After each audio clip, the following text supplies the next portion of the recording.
ਭਾਈ ਨੇ ਗੱਡੀ ਢਾਡੀ ਹੈ 4 ਦਿਨ ਵਾਸਤੇ ਮਰੀ ਜਾਣਾ ਪਰ ਡੇ ਦੇ ਕਿੰਨੇ ਪੈਸੇ ਲੋਗੇ? ਹਾਂਜੀ ਭਾਈ ਗੱਡੀ ਮੇਰੀ ਹੈਗੀ ਏ, ਤੁਹਾਡੀਆਂ ਸਵਾਰੀਆਂ ਕਿੰਨੀਆਂ ਨੇ ਦੱਸੋ, ਫਿਰ ਤੁਹਾਨੂੰ ਪਰ ਡੇ ਦੇ ਦੱਸ ਦਿੰਨੇ ਆ ਕਿੰਨੇ ਪੈਸੇ ਬਣਦੇ। 5 ਸਵਾਰੀਆਂ ਸਾਡੀਆਂ 7 ਹੈਗੀਆਂ ਨੇ, ਦੱਸੋ ਕਿੰਨੇ ਪੈਸੇ ਲੱਗਣਗੇ? ਭਾਈ 7 ਸੀਟਰ ਹੈ ਗੱਡੀ ਹੈਗੀ ਏ, 7 ਸਵਾਰੀਆਂ ਦੇ ਬਹਿਣਗੀਆਂ ਤੇ ਪਰ ਡੇ 10,000 ਰੁਪਇਆ ਲਾਂਗੇ ਤੁਹਾਡੇ ਕੋਲੋਂ, 4 ਦਿਨਾਂ ਦਾ 40,000 ਰੁਪਇਆ ਹੋਏਗਾ। ਪੈਟਰੋਲ ਫੁੱਲ ਦੇਾਂਗੇ, ਟੈਂਕ ਵਾਪਸੀ ਤੁਸੀਂ ਫੁੱਲ ਦੇਣਾ, ਰੋਟੀ ਪਾਣੀ ਖਰਚਾ ਡਰਾਈਵਰ ਦਾ ਤੁਸੀਂ ਦੇਣਾ ਹੈਗਾ। 40,000 ਜ਼ਿਆਦਾ ਹੈਗਾ, ਤੁਸੀਂ ਇਸ ਤਰ੍ਹਾਂ ਕਰੋ 35,000 ਰੁਪਇਆ ਕਰ ਲਓ। ਨਹੀਂ ਭਾਈ ਥੋੜੇ ਹੈਗੇ ਨੇ 35,000 ਰੁਪਇਆ, ਤੁਸੀਂ ਇਸ ਨਾ ਕਰੋ 9,000 ਦੇ ਹਿਸਾਬ ਨਾਲ 36,000 ਰੁਪਇਆ ਬਣਦਾ, ਤੁਸੀਂ 36,000 ਪੂਰਾ ਕਰ ਦੇਣਾ। ਚਲੋ ਠੀਕ ਹੈ ਭਾਈ, ਤੁਸੀਂ 1000 ਰੁਪਇਆ ਐਡਵਾਂਸ ਕਰੋ ਤੇ ਮੈਂ ਤੁਹਾਨੂੰ ਘੰਟੇ ਤੱਕ ਫੋਨ ਕਰਾਂਗਾ, ਤੁਸੀਂ ਆਈ ਜਾਣਾ।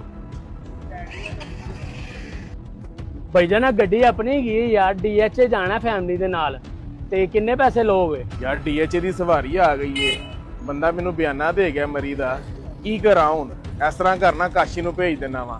ਕਾਸ਼ੀ ਯਾਰ ਇੱਧਰ ਆ, ਗੱਲ ਸੁਣ ਭਾਈ। ਜੀ ਉਮਰ ਭਾਈ ਖੈਰ ਹੈ ਯਾਰ DH ਦੀ ਸਵਾਰੀ ਹੈਗੀ ਏ, ਭਾਈ ਨਾਲ ਗੱਲ ਕਰ ਲੈ, ਇਹਨਾਂ ਨੇ DH ਜਾਣਾ ਤੇ ਮੈਂ ਮਰੀ ਦੀ ਸਵਾਰੀ ਕਰ ਲਿੱਤੀ ਏ ਤੇ ਮੈਂ ਹੁਣੇ ਘੰਟੇ ਤੱਕ ਉਧਰ ਨਿਕਲਣਾ, ਭਾਈ ਨਾਲ ਤੂੰ ਗੱਲ ਕਰ ਲੈ। ਜੀ ਭਾਈ ਜਾਨ DH ਕਿੱਥੇ ਜਾਣਾ ਜੇ? ਭਾਈ DH ਰਾਇਆ ਜਾਣਾ ਹੈਗਾ ਵੇ, ਹੁਣੇ ਨਿਕਲਣਾ ਤੇ 2 ਘੰਟੇ ਵੇਟਿੰਗ ਕਰਨੀ ਹੈ, ਫਿਰ ਤੁਹਾਡੇ ਨਾਲ ਵਾਪਸ ਹੀ ਆਵਾਂਗੇ। ਭਾਈ ਜਾਨ 7,000 ਰੁਪਏ ਕਰਾਇਆ, ਤੁਸੀਂ 6,000 ਰੁਪਏ ਦੇ ਦੇਣਾ। ਚਲੋ ਠੀਕ ਹੈ ਭਾਈ, ਤੁਸੀਂ ਗੱਡੀ ਕੱਢੋ ਤੇ ਮੇਰੇ ਨਾਲ ਆਇਓ। ਭਾਈਜਾਨ ਇਹ ਗੱਡੀ ਤੁਹਾਡੀ ਹੈ, ਅਸੀਂ ਬੇਦੀਆਂ ਰੋਡ ਜਾਣਾ ਫਾਰਮ ਹਾਊਸ ਤੇ ਦੱਸੋ ਕਿੰਨੇ ਪੈਸੇ ਲੋਗੇ? ਯਾਰ ਇੱਕ ਹੋਰ ਸਵਾਰੀ ਆ ਗਈ ਏ, ਅੱਗੇ ਮੈਂ ਸਵਾਰੀ ਫੜੀ ਏ, ਇਸ ਤਰ੍ਹਾਂ ਕਰਨਾ ਵਾ, ਇਹ ਹਾਫਿਜ਼ ਸਾਹਿਬ ਨੂੰ ਸਵਾਰੀ ਦੇ ਦੇਣਾ ਵਾ। ਹਾਫਿਜ਼ ਸਾਹਿਬ ਤੁਸੀਂ ਫਾਰਗ ਹੈਗੇ ਹੋ, ਬੇਦੀਆਂ ਰੋਡ ਤੇ ਜਾਣਾ ਭਾਈ ਨੇ ਫਾਰਮ ਹਾਊਸ ਤੇ, ਇਹਨਾਂ ਨਾਲ ਗੱਲ ਕਰੋ। जी भाई बेदिया रोड कितने करके जाना है? भाईजान बेदिया रोड नीचे उतर के 5 किलोमीटर आगे फार्म हाउस है, वहाँ पे आपने हमारे साथ जाना है, 3 घंटे वहाँ का स्टे है, वापसी हमें लेके आना है आपने। भाई 8,000 रुपया होगा यार वहाँ का। चलो ठीक है भाई, तुसी गड्डी कढो आइयो साडे नाल ही।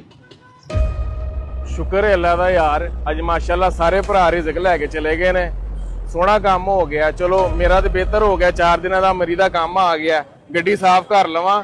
ਭਾਈ ਵੀ ਆਂਦਾ ਹੀ ਹੋਣਾ, ਘੰਟੇ ਦਾ ਕਹਿ ਕੇ ਗਿਆ ਮੈਨੂੰ।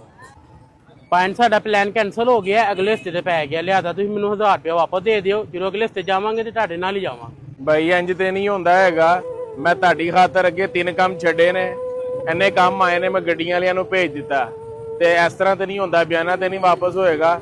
ਲੇਕਿਨ ਬਹਰਹਾਲ ਤੁਸੀਂ ਕਹਿੰਦੇ ਹੋ ਜੇ ਤੁਸੀਂ ਜਾਣਾ ਹੈ ਅਗਲੇ ਹਫਤੇ ਤੇ ਕੋਈ ਗੱਲ ਨਹੀਂ, ਠੀਕ ਹੈ, ਮੈਂ ਤੁਹਾਨੂੰ ਤੁਹਾਡਾ ਬਿਆਨਾ ਵਾਪਸ ਦੇ ਦਿੰਦਾ ਵਾ। ਹਲੋ ਤੁਹਾਡਾ ਬਿਆਨਾ। ਮੇਰੇ ਨਸੀਬਾਂ ਦੇ ਵਿੱਚ ਨਹੀਂ ਸੀ ਹੈਗਾ ਲੱਗਦਾ ਅੱਜ ਦਾ ਰਿਜ਼ਕ, ਕੋਈ ਗੱਲ ਨਹੀਂ, ਅੱਲਾ ਮਾਲਕ ਹੈ। ਮੈਂ ਫਿਰ ਇੰਜ ਕਰਨਾ, ਘਰ ਚੱਲਣਾ ਵਾ, ਗਰਮੀ ਵੀ ਬੜੀ ਹੈ ਤੇ ਘਰ ਜਾ ਕੇ ਫਿਰ ਆਰਾਮ ਕਰਨਾ ਵਾ। भाईजान स्कर्दू जाना 8 दिन का टूर है, तो किन्ने पैसे लोगे? ਜੀ ਠੀਕ ਹੈ ਭਾਈ, ਚਲੇ ਜਾਵਾਂਗੇ।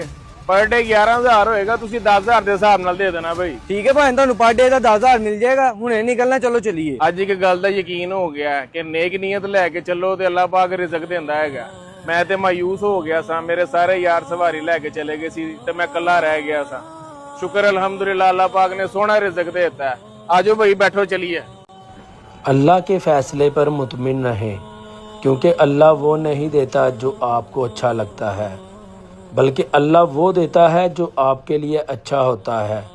जो अल्लाह की महलूक के रिज़्क़ के बारे में सोचते हैं, अल्लाह ताला उनका रिज़्क़ बढ़ा ही देते हैं।